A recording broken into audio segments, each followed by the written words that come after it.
આણંદ જિલ્લામાં નવા જૂના મોબાઈલ હેન્ડસેટ લેવેચ કરનાર તથા સિમ કાર્ડ વેચનાર વેપારીઓને આણંદના અધિક જિલ્લા મેજિસ્ટ્રેટ R.S. દેસાઈએ તેમને મળેલ સત્તાની રૂએ એક જાહેરનામા દ્વારા રજિસ્ટર્ડ નિભાવવા હુકમ કરેલ છે.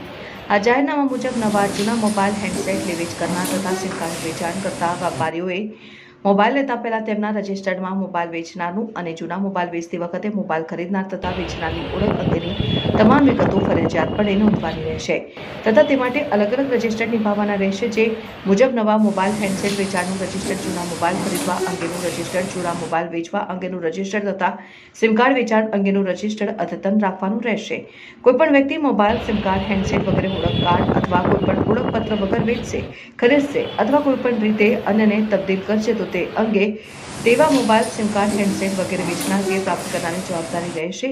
આ ઉપરાંત સત્તાધીશ અધિકારી ચકાસણી અર્થે માંગે ત્યારે અદ્યતન રજિસ્ટર્ડ રજૂ કરવાનું રહેશે અને સિમ કાર્ડ વેચાણનું સ્ટોક, રજિસ્ટર્ડ વેચાણ, રજિસ્ટર્ડ અને ઓળખના આધારનો રેકોર્ડ 1 વર્ષ સુધી જાળવણી કરવાની મુખ્ય જવાબદારી ડિસ્ટ્રીબ્યુટરની તથા રિટેલરની 1 માસ સુધી રહેશે. આ જાહેરનામું તારીખ 8મી સપ્ટેમ્બર 2025 સુધી અમલમાં રહેશે. આ હુકમનો ભંગ અથવા ઉલ્લંઘન કરનાર વ્યક્તિ શિક્ષાને પાત્ર થશે.